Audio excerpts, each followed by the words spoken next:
After a year on the road, I thought I'd get tired of traveling. The endless clatter of railways, highways, and everything in between.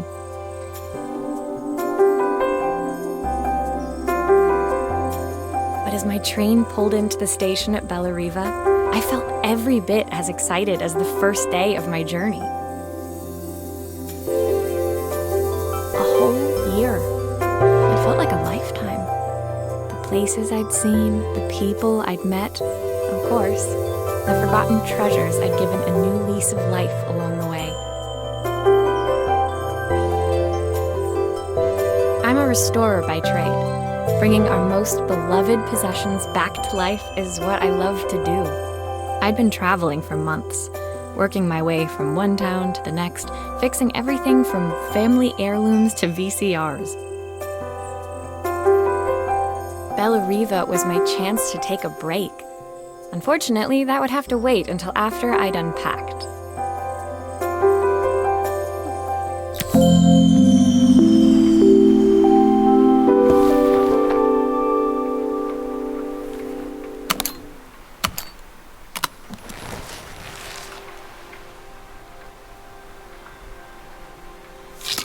I picked up these sunglasses on my last stop. Hopefully I'm cool enough to pull them off. I saw a guitarist wearing these at a show once. Rock and roll repair woman, at your service.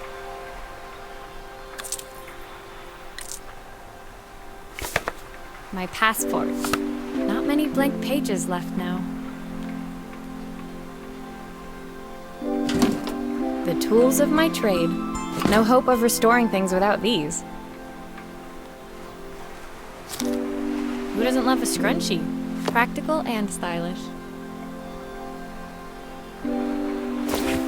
My favorite overalls. These will never go out of style. My parents took this after I made my first repair. Seems like a lifetime ago.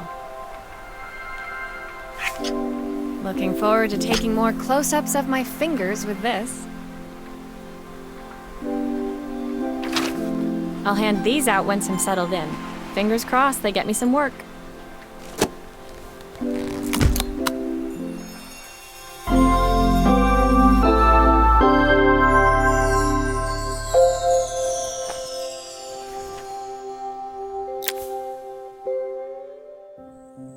Finally, I'd made it to Bellariva. I'd come for the food festival, taking place in a few days' time. After living off TV dinners and instant ramen for the last few months, I was craving a decent meal. Of course, I'd need to earn enough money to pay for it, so I figured I'd head out the next day and find some work. My parents never wanted me to go. They wanted me to stay in their shop and have a simple, stationary life. I knew there was a world out there, beyond the four walls of our antique store, that I had to be a part of.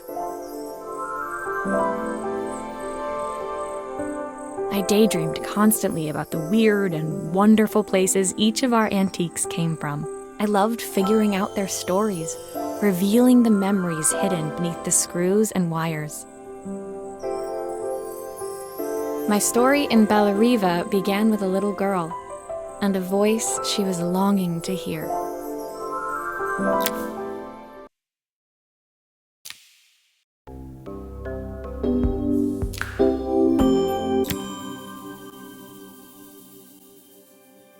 It was my first morning in Bellariva, and I couldn't wait to leave my hotel and explore. It was a quiet town, its streets and alleyways basking peacefully in the hot morning sun. In the main square, meanwhile, preparations were underway for the festival in a few days' time. As I handed out my flyers, I wondered what the people of Bellariva would need me to fix. So far, everything here seemed perfect. I was starting to worry I'd made a mistake when I felt someone tapping me on the back. Hi, I'm Izzy. Do you know how to fix things?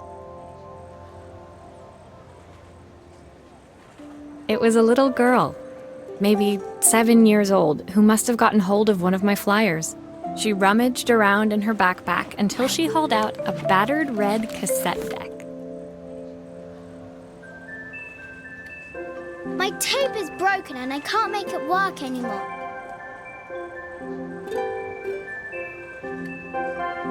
I tried to fix it myself, but there's this metal thing in the way. Can you try?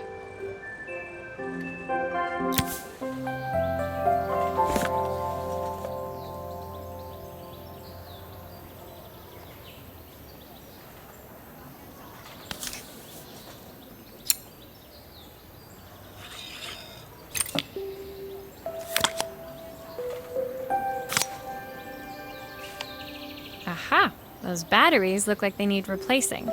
Luckily, I have some spares.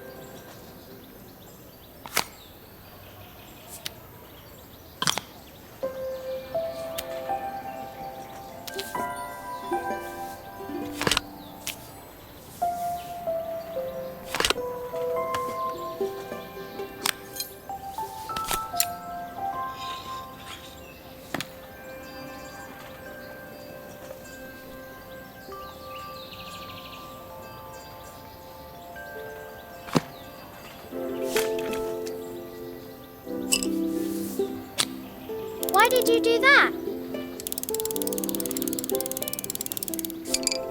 How did you do that? I didn't see.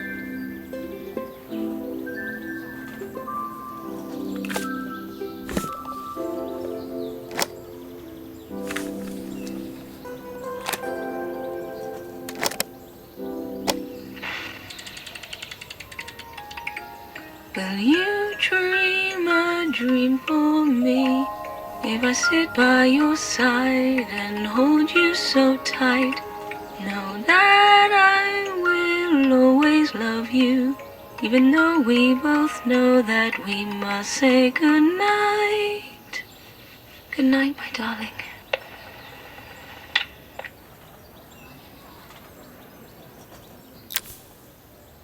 When it finished, Izzy picked up the tape deck and tucked it carefully into her backpack. Thanks, Maria. You're the best person at fixing things ever. No problem. Who was that singing? They're very good. It's my mum.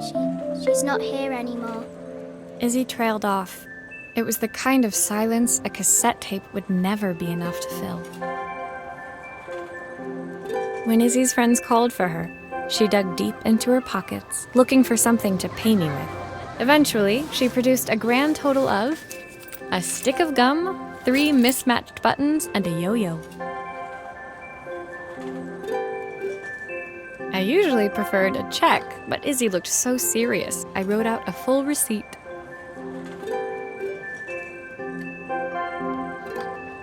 She seemed like a happy kid, but beneath it all, part of her life had been shattered. Part I wouldn't be able to fix.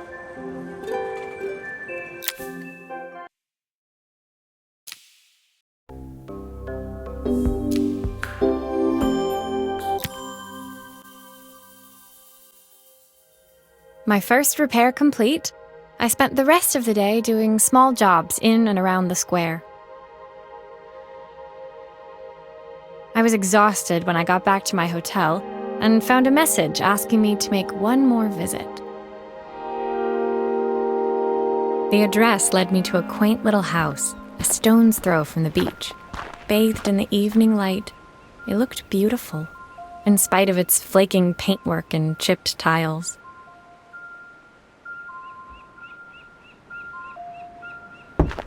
The front door was opened by a harried-looking man, still dressed from a long day at the office. Are you Maria? My name's Joseph. I'm Isabel's father. I'm so sorry she bothered you this morning. Please, come in. I'd like to settle up properly. On the mantelpiece, I saw the remains of a broken statue. Without thinking, I picked up a fragment. Ah, my father's statue. What's left of it, at least. Yet another way I'd have disappointed him. It survived 100 years in this family. But 5 minutes with Isabel and... Do you think you can salvage it?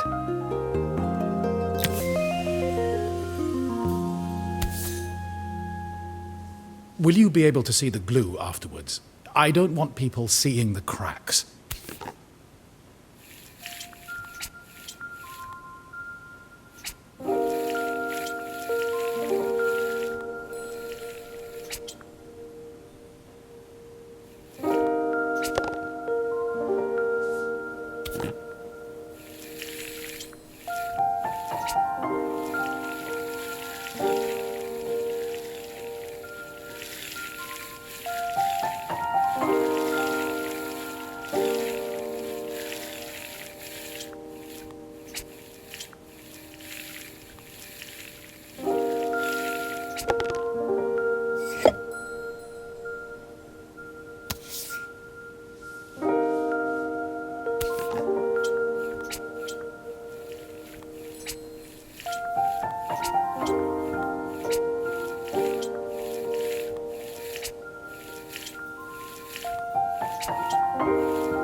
Is this glue really strong enough to hold everything together?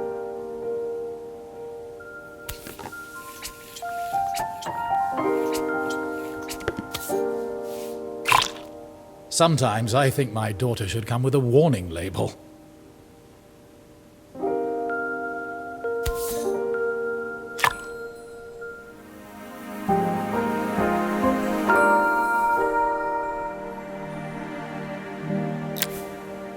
Thank you, Maria. It looks as perfect as it ever did. My father wanted me to make something of myself. He didn't have time for anything less.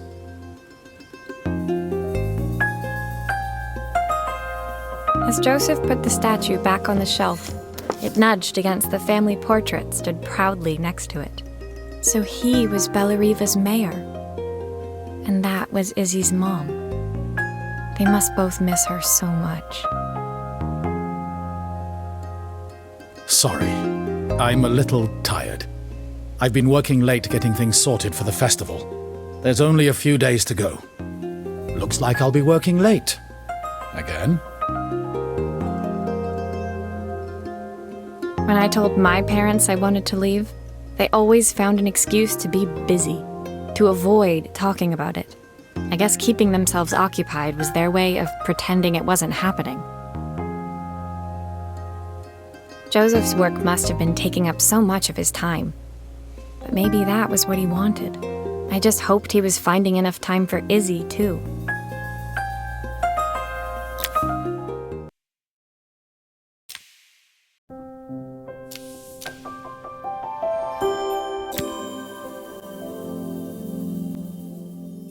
My second day in Bellariva dawned bright and clear.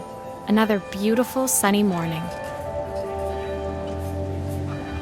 Walking into town, I passed cafes overflowing with customers cradling their morning coffees. I stopped, breathing in the smell of roasted coffee beans and freshly baked pastries.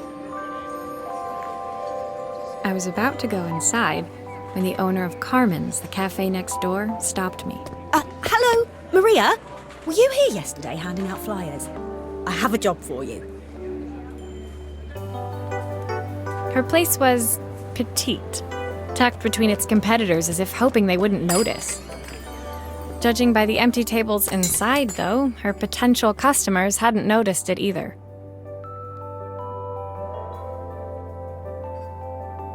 It's a bit slow today, but we're just getting started. I'm sure it'll pick up soon.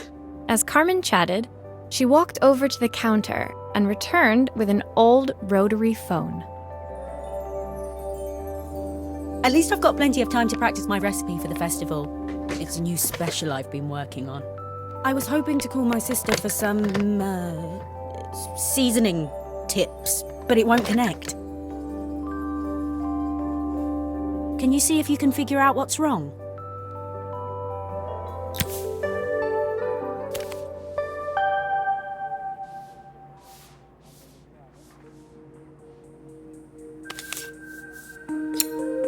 Obviously, we'd normally be much busier than this.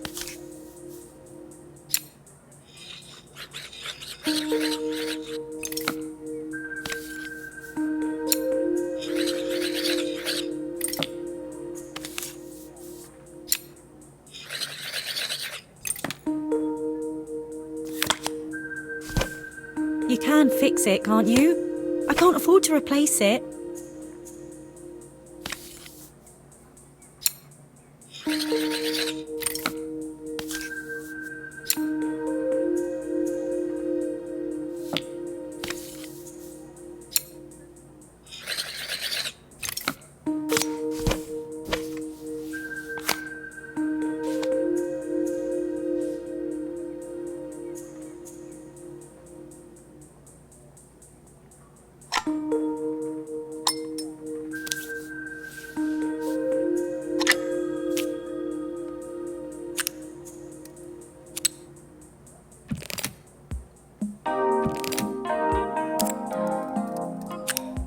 These connections aren't quite right. I should check the wiring.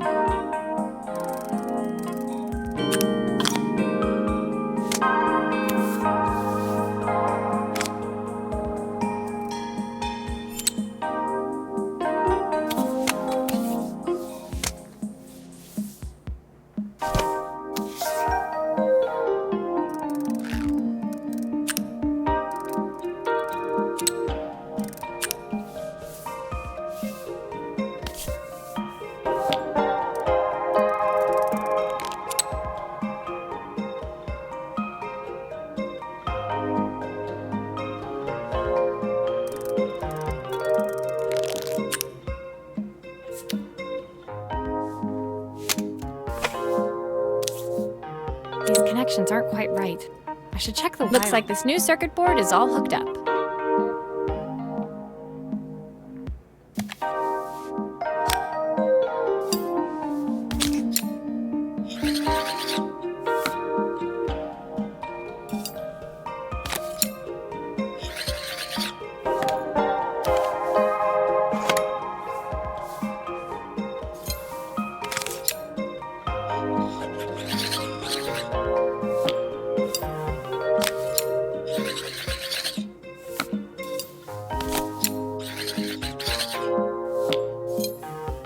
Make sure I screw everything back together.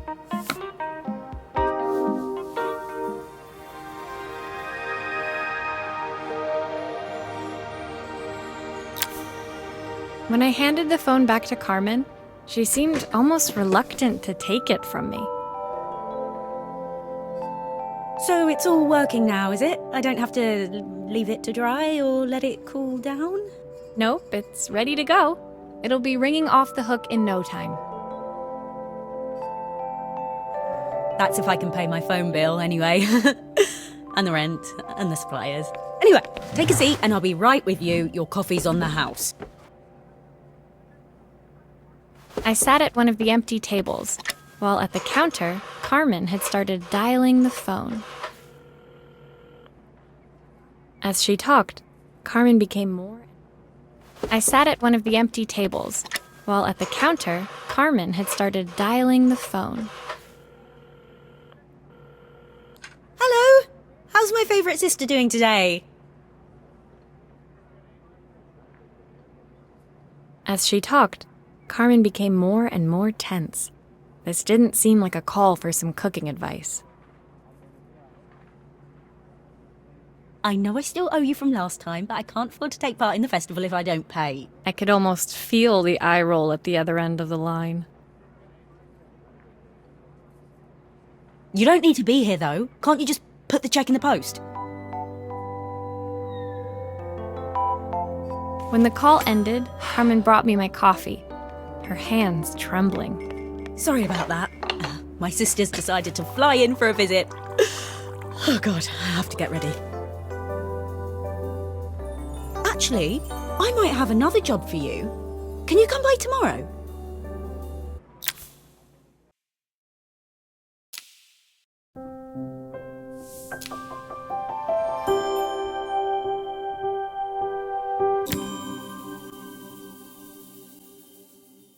The next day, I'd promised Carmen I'd return to help her get the cafe ready for her sister's arrival. I was about to set out when I received an unexpected call from my hotel's reception desk. Apparently, another guest had asked for me by name. Curious, I took the creaking elevator up to the top floor and made my way to the room number they'd given. I knocked. Are you here about the camera? It's about time. The woman in front of me was immaculate. Not a hair out of place or a crease to be seen. My sister tells me you know how to fix things. I'd usually go to an expert, of course, but in this town... So this was Carmen's sister? The two of them couldn't have been more different. Inside her room, I saw a beautiful reflex camera, any professional photographer's dream. The viewfinder is completely dark. I can't see anything through it at all. I assume you can figure out what's wrong?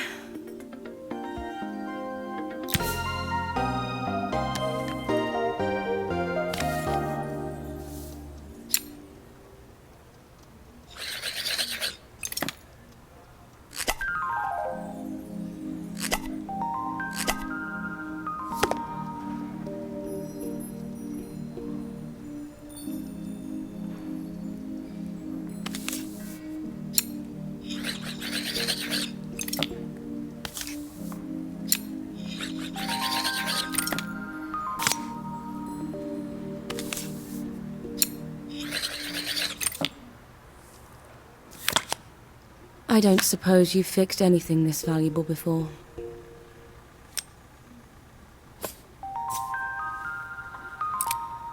If I used the screwdriver, I could adjust the angle of the mirror.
You need the manual.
Perfect.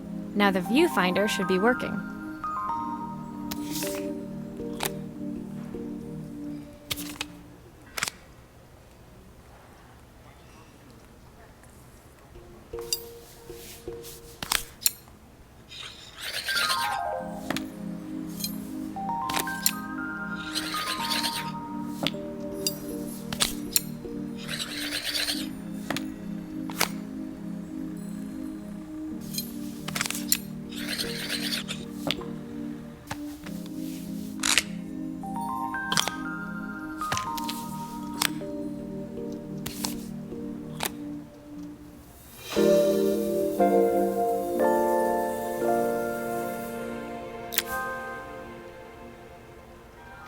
I felt a pang of envy as I handed the camera to Helena.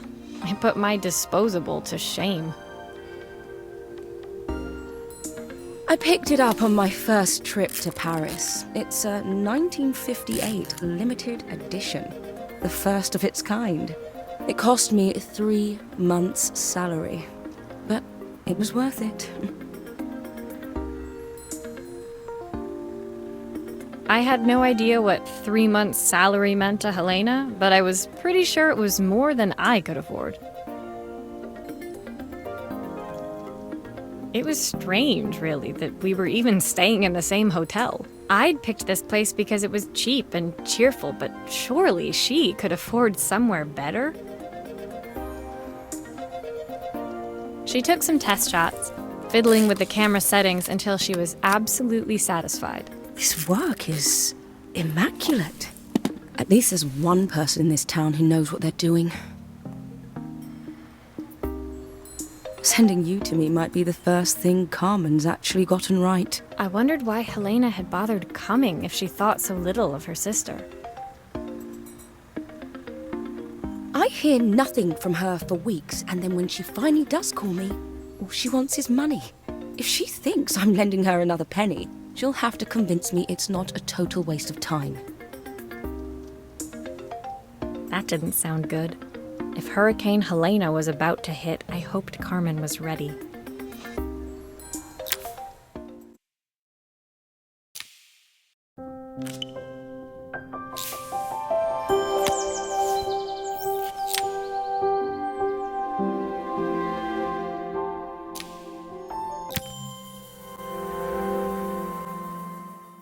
The sun was setting over Bella Riva by the time I reached Carmen's cafe.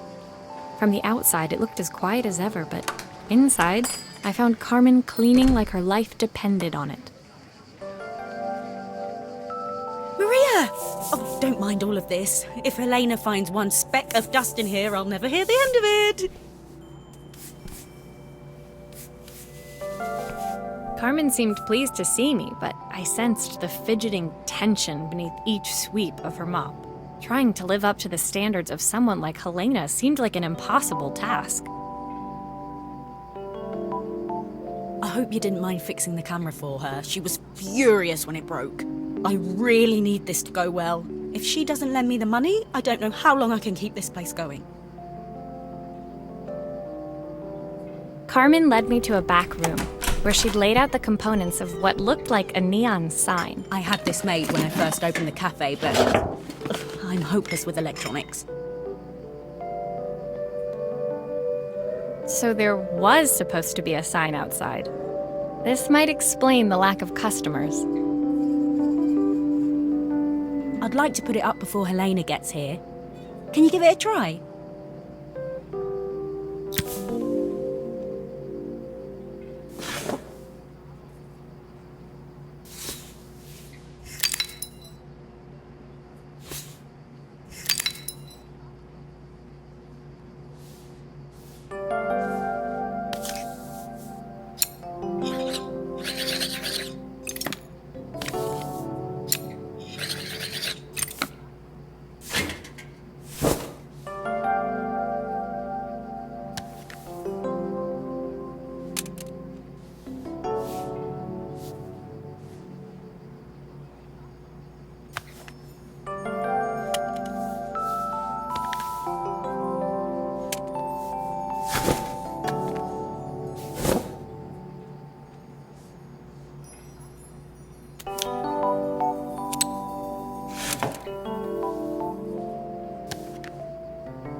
a bit, flat.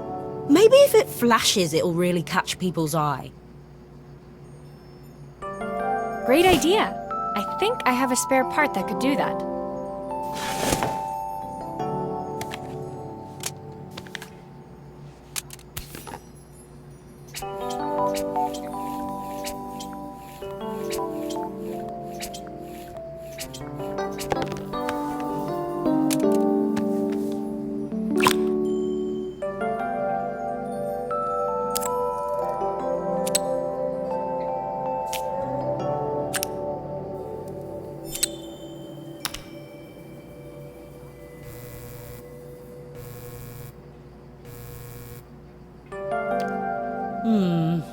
It still needs something else. Maybe we can add one of these.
It works! I'll screw everything together again and you'll be set.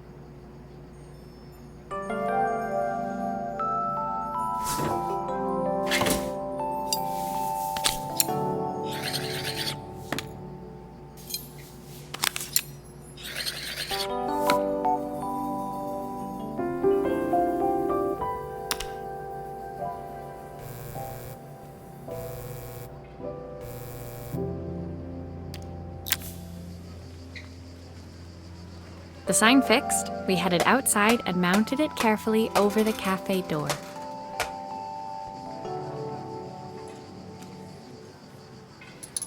Oh, that's perfect, Maria. It looks just how I imagined it.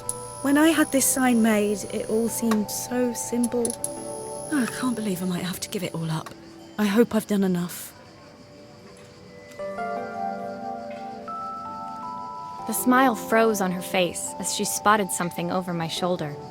I turned to see.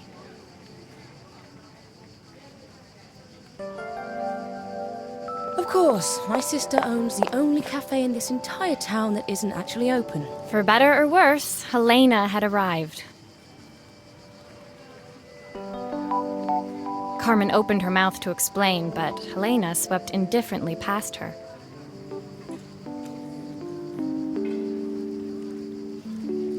Finally pausing in the doorway, she turned back towards Carmen. The first thing we're doing is getting rid of that hideous sign.